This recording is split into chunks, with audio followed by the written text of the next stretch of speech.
ಎಲ್ಲರಿಗೂ ನಮಸ್ಕಾರ ರೀ. ರಿಯಾಸ್ ಕಿಚನ್ಗೆ ಸ್ವಾಗತ ರೀ. ಇವತ್ತು ನೀವು ನೋಡ್ತಾ ಇರ್ಬೋದು ರೀ, ನಾನಿಲ್ಲಿ ಒಂದು ಬೌಲಷ್ಟು ಕಡಲೆಬೇಳೆಯನ್ನು ತೊಗೊಂಡಿದ್ದೇನೆ ರೀ.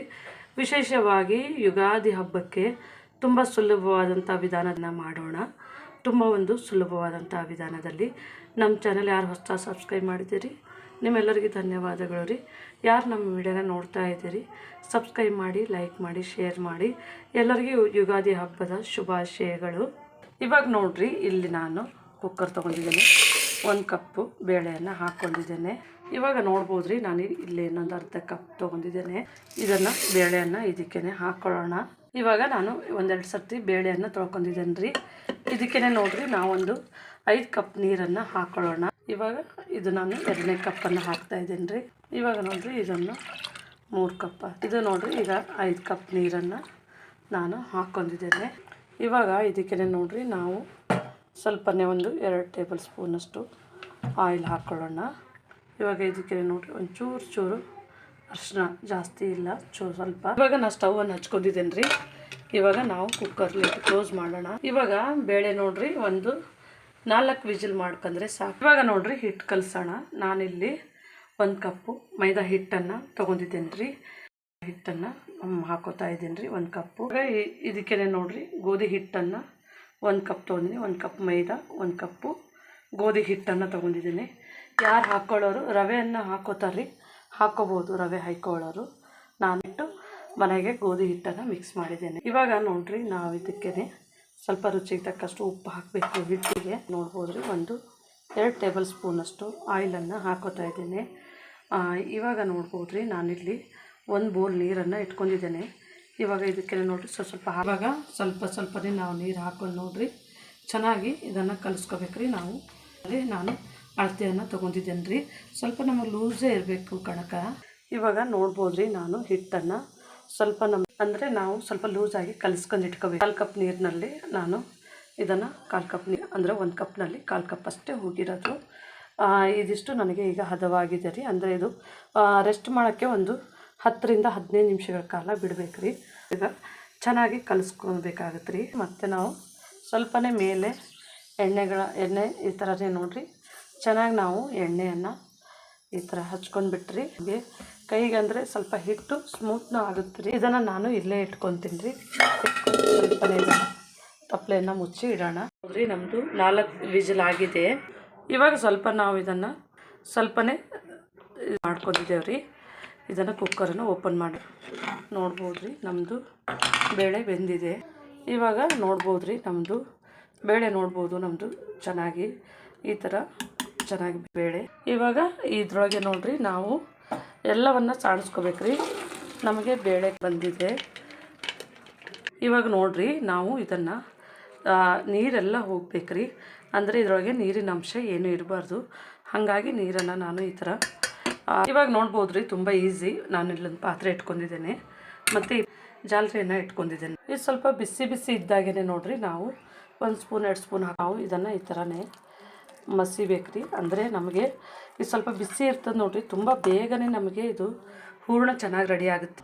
ಇವಾಗ ನೋಡ್ಬೋದು ರೀ, ನಾನು ಇದನ್ನು ಈ ಥರನೇ ಮಸ್ತ್ರೆ ನೋಡಿರಿ, ನಿಮಗೊಂದು 5 ನಿಮಿಷದಾಗೆ ಇದನ್ನು ಹೋಳಿಗೆ ರೆಡಿ ಆಗುತ್ತೆ. ನೋಡ್ಬೋದು ರೀ, ನಾನು ಇಷ್ಟಕೊಂಡು ಹೂರಣನ ತಿಕ್ಕೊಂಡಿದ್ದೇನೆ ರೀ. ಅಂದರೆ ಇದು ಸ್ವಲ್ಪ ಬಿಸಿನೇ ಇದೆ, ಕೈ ಇಡ್ಲಿಕ್ಕಾಗೋದಿಲ್ಲ. ಸ್ವಲ್ಪ ಬಿಸಿ ಇದ್ದಾಗೆ ನಿಮಗೆ ಕೈಗೆ ಏನೂ ಆಗೋದಿಲ್ಲ ನೋಡ್ರಿ. ಮಿಕ್ಸಿಗೆ ಹಾಕಿದ್ರೆ ಸ್ವಲ್ಪ ಈ ಥರ ಹಾಕೊಂಡ್ರೆ ನಿಮಗೆ ಇದು ಹೂರಣ ತುಂಬ ಚೆನ್ನಾಗಿ ಪರ್ಫೆಕ್ಟಾಗಿ ಬರುತ್ತೆ. ಇವಾಗ ನೋಡ್ಬೋದು ರೀ, ನಮ್ಮದು ಆಗಿದೆ. ಇವಾಗ ನೋಡಿರಿ, ತುಂಬ ಈಸಿಯಲ್ಲಿ ಸ್ವಲ್ಪ ಇದು ತಣ್ಣಗಾಗಿದೆ. ನಾವು ಇದನ್ನು ನಮ್ಮದು ನೈಸ್, ಅಂದರೆ ನಾವು ಮಿಕ್ಸಿದಾಗ ಮಾಡಿದ್ರೂ ಇಷ್ಟು ನೈಸ್ ಆಗಲ್ಲ. ನೋಡ್ಬೋದು ರೀ, ಇವಾಗ ನೋಡ್ಬೋದು ರೀ, ನಮ್ಮದು ಹೂರಣ ರೆಡಿಯಾಗಿದೆ. ತೊಗೊಂಡಿನಂದರೆ 1.5 ಕಪ್ಪು ಬೇಳೆ ತೊಗೊಂಡಿದ್ದು ನೋಡಿರಿ. ಹಾಗಾಗಿ 1 ಕಪ್ಪು ಬೆಲ್ಲವನ್ನು ತೊಗೊಂಡಿದ್ದೇನೆ. ಯಾರಿಗೆ ಜಾಸ್ತಿ ಸಿಹಿ ಬೇಕಂತಂದರು ಜಾಸ್ತಿ ಹಾಕ್ಕೋಬೋದು. ನಾನು ಸ್ವಲ್ಪ ಪುಡಿ ಮಾಡಿ ಇಟ್ಕೊಂಡಿದ್ದೇನೆ ರೀ. ಇದು ಸ್ವಲ್ಪ ನಾವು ಬಿಸಿ ಮಾಡಿ ನಮ್ಮದು ಹೂರಣವನ್ನು ಮಿಕ್ಸ್ ಮಾಡ್ಕೊಳ್ಳೋಣ ರೀ. ಯಾಕೆ ಇವಾಗ ನೋಡ್ಬೋದು, ಫ್ಲೇಮ್ನಲ್ಲೇ ಇಟ್ಟು ನೋಡಿರಿ, ಸ್ವಲ್ಪನೇ ನಾವು ಇದನ್ನು ಈ ಥರ ಕಲಿಸ್ಕೊಂಡು ಮಿಕ್ಸ್ ಮಾಡ್ಕೊಳ್ಳೋಣ ರೀ. ನಮ್ಮದು ನೋಡ್ಬೋದು ರೀ, ನಮ್ಮದೊಂದು 2 ರಿಂದ 3 ನಿಮಿಷಗಳನ್ನ ಚೆನ್ನಾಗಿ ಈ ಥರ ಮೆಲ್ಟ್ ಆಗ್ತಾಯಿದೆ ಬೆಲ್ಲ. ಇವಾಗ ನೋಡ್ಬೋದು ರೀ, ನಮ್ಮದು ಹೂರಣ ಎಲ್ಲ ಚೆನ್ನಾಗಿ ನಂದು ಹೊಂದ್ಕೊಂಡಾಗಿದೆ ರೀ. ಅಂದರೆ ನೋಡ್ಬೋದು ನಮ್ಮದು ತಳ ಅದು ಇನ್ನೂ ಜಾಸ್ತಿ ಹಿಡ್ದಿಲ್ಲ ರೀ. ಹೌದು, ನಾವು ಈ ಥರ ತೊಗೊಂಡ್ರೆ ನೋಡಿರಿ ನಮಗೆ ಹೂರುನು ಈ ಥರ ಹಾಕ್ತಾರೆ. ಅಂದರೆ ಬಿಸಿ ಇದೆ ನೋಡಿರಿ, ಇದು ಆರಿದ ಮೇಲೆ ಇನ್ನೂ ಗಟ್ಟಿಗಾಗುತ್ತೆ. ಇವಾಗ ಈ ಟೈಮ್ನಲ್ಲೇ ನೋಡಿರಿ ನಾನು ಇದಕ್ಕೆ ಒಂದು ಸ್ವಲ್ಪನೇ ಕಲ್ಲು ಉಪ್ಪು ತೊಗೊಂಡಿನಿ ರೀ, 1/4 ಚಮಚ ಏಲಕ್ಕಿಯನ್ನು ಕುಟ್ಟಿಟ್ಬಿಟ್ಟಿನಿ. ಇದು ಪುಡಿ ನೋಡಿರಿ, ಒಣ ಶುಂಠಿ ಮತ್ತು ಜಾಯಿಕಾಯಿ 2 ಹಾಕಿ ಮಾಡಿರುವಂಥದ್ದು ರೀ.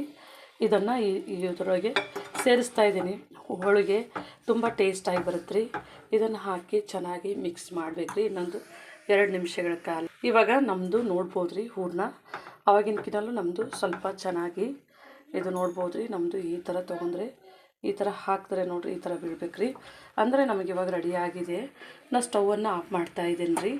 ಇದನ್ನು ಸ್ವಲ್ಪ ನಾವು ತಣ್ಣಗೆ ಮಾಡ್ಕೋಬೇಕು. ಇವಾಗ ನೋಡ್ಬೋದು ರೀ ನಮ್ಮದು ಹೂರಣ ನೋಡಿರಿ ತುಂಬ ಚೆನ್ನಾಗಿ ರೆಡಿಯಾಗಿದೆ. ಅಂದರೆ ನೋಡ್ಬೋದು ತುಂಬ ಸುಲಭವಾದಂಥ ವಿಧಾನದಲ್ಲಿ ನಾವು ಹೂರಣ ನೋಡಿರಿ ಈ ಥರ ನಾವು ಉಂಡೆ ಕಟ್ಟಿದ್ರೂ ನಮ್ಮದು ಹೂರಣ ತುಂಬ ಚೆನ್ನಾಗಿ ನೋಡಿರಿ ತುಂಬ ಸಾಫ್ಟಾಗಿನೂ ಬಂದಿದೆ ನಮ್ಮದು. ಇವಾಗ ನಮ್ಮದು ನೋಡ್ಬೋದು ರೀ ಹಿಟ್ಟು ತುಂಬ ಚೆನ್ನಾಗಿ ನಮ್ಮದು ಹದವಾಗಿದೆ. ಇವಾಗ ಬಂದಿದ್ದೇನೆ ರೀ. ಸ್ವಲ್ಪನೇ ನಾವು ಹಿಟ್ಟನ್ನು ಇದನ್ನು ಸ್ವಲ್ಪ ಒಂದು 2 ನಿಮಿಷದ ತನಕ ಸ್ವಲ್ಪ ಚೆನ್ನಾಗಿಟ್ಟು ಇವಾಗ ನೋಡಿರಿ ನಾವು ಸ್ವಲ್ಪ ಈ ಥರನೇ ನಾವು ಈ ಥರ ಕಲ್ಲಿಗೆ ಹೊಡೆದಿದ್ರೆ ಇದು ಹದ ಆಗುತ್ತೆ ರೀ. ಇವಾಗ ನಾವು ಇದನ್ನು ತಪ್ಪಲೆ ಒಳಗೆ ಹಾಕ್ಕೊಳ್ಳೋಣ ಹಿಟ್ಟು ರೀ. ನಮ್ಮದು ಇದು ಸ್ವಲ್ಪ ಹದ. ಇದ್ರ ಮೇಲೆ ನೋಡಿರಿ ಸ್ವಲ್ಪನೇ ಈ ಥರ ಆಯಿಲ್ ಹಚ್ಚಿದ್ರೆ ಹಿಟ್ಟು ನೋಡ್ಬೋದು ನಮ್ಮದು ತುಂಬ ಸಾಫ್ಟ್. ಹಿಂಗೆ ನೋಡಿರಿ ಈ ಥರ ಎತ್ತಿದ್ರೆ ನಮ್ಮದು ಈ ಥರ ಚೆನ್ನಾಗಿ ಇದು. ಇವಾಗ ಈ ತವಾಯನ್ನು ಇಟ್ಕೊಂಡಿದ್ದೀವಿ ನೋಡಿರಿ. ಸ್ವಲ್ಪನೇ ಈ ತವಾಗ ನೋಡಿರಿ ಆಯಿಲನ್ನು ಹಚ್ಕೊಳ್ಳೋಣ. ಸ್ಲೋನೇ ಇಟ್ಕೊಂಡಿದ್ದೀನಿ ರೀ, ಅಂದರೆ ಹೋಳಿಗೆ ಸೀದು ಹೋದಂಗೆ ಆಗುತ್ತೆ. ಇವಾಗ ನೋಡಿರಿ ಇದಕ್ಕೆ ನಾನು ಆಯಿಲನ್ನು ಹಚ್ಕೊಂಡಿದ್ದೇನೆ. ನಾವು ಪೇಪರ್ ಶೀಟನ್ನು ಇದು ನಾವು ಕವರ್ ಅಂತ ತೊಗೊಂಡಿದ್ದೇವೆ ರೀ, ಅಂದರೆ ಪ್ಲಾಸ್ಟಿಕ್ ಕವರು. ಯಾರು ತೊಗೊಳ್ಳೋರು ಹೋಳಿಗೆ ಶೀಟನ್ನು ತೊಗೋಬೋದು ರೀ. ನಾನು ಇಲ್ಲಿ ಕಣಕ ಸ್ವಲ್ಪ ಸಣ್ಣದೇ ತೊಗೋಬೇಕು ರೀ. ಅಂದರೆ ಸ್ವಲ್ಪ ತುಂಬ ಹಿಟ್ಟು ನೋಡ್ಬೋದು ತುಂಬ ಸಾಫ್ಟ್ ಆಗಿದೆ ರೀ. ಈ ಥರ ನೋಡ್ಬೋದು ತುಂಬ ಬೇಗ ಮಾಡುತ್ತೆ ರೀ. ನಾನಿಲ್ಲಿ ಒಂದು ಅಂದರೆ ನಮ್ಮದು ಹೂರಣ ಸ್ವಲ್ಪ ಜಾಸ್ತಿನೇ ಇದೆ ನೋಡ್ಬೋದು ರೀ. ಇದನ್ನು ಈ ಥರನೇ ಇಟ್ಕೊಂಡು ನೋಡಿರಿ ಈಜಿ ಸುಲಭವಾಗಿ ಈ ಥರ ನೋಡಿರಿ ಈ ಥರ ಮಾಡಿದ್ರೆ ನಮಗೆ ತುಂಬ ಒಂದು ಸುಲಭವಾದಂತಹ ಮೆಥಡಲ್ಲಿ ಮಿಕ್ಸಿ ಏನು ಯೂಸ್ ಮಾಡಲಾರ್ದೇ ನಾವು ಇದನ್ನು ಈ ಥರ ನೋಡ್ಬೋದು ರೀ. ತುಂಬ ಒಂದು ಸುಲಭವಾದಂಥ ವಿಧಾನದಲ್ಲಿ ಇವಾಗ ನಾವು ಸ್ವಲ್ಪ ತಟ್ಕೋಬೇಕು ರೀ. ಆಮೇಲೆ ನೋಡಿರಿ ನಾವು ಲಟ್ಟಣಿಗೆಯನ್ನು ತೊಗೊಂಡು ಸ್ವಲ್ಪನೇ ಆಯಿಲು ರೀ ನಮಗೆ ಸುಲಭವಾದಂಥ ಒಂದು ಹೋಳಿಗೆ ಮಾಡೋಕ್ಕೆ ಈಸಿ ಆಗುತ್ತೆ. ಇವಾಗ ನೋಡ್ಬೋದು ರೀ ನಮ್ಮದು ಪೇಪರ್ ಯಾವ ಥರ ಬರುತ್ತೆ ಆ ಥರ ಬರುತ್ತೆ ರೀ ಹೋಳಿಗೆ. ನಾವು ಈ ಥರ ಎತ್ತದ ಬೇಡ ರೀ.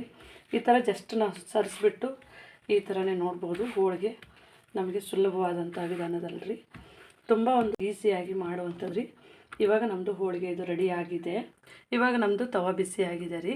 ನಾನು ಹೋಳಿಗೆಯನ್ನು ಇದರೊಳಗೆ ಹಾಕ್ಕೊತಾ ಇದ್ದೀನಿ. ನೋಡ್ಬೋದು ರೀ ತುಂಬ ದೊಡ್ಡದು ಹೋಳಿಗೆ. ಇದು ಸ್ವಲ್ಪ ಹಾಕಿ ಬಿಡಬೇಕು ರೀ. ಸ್ವಲ್ಪನೇ ಬಿಸಿಯಾದಾಗೆ ನೋಡ್ಬೋದು ಇದು ತನ್ನಷ್ಟಕ್ಕೆ ತಾನೇ ಬರುತ್ತೆ ರೀ. ನಾವೇನು ಇದು ಮಾಡೋದಿಲ್ಲ. ನೋಡ್ಬೋದು ನಮ್ಮದು ಹೂರಣ ಏನು ಹತ್ಕೊಂಡಿಲ್ಲ ಇದಕ್ಕೆ.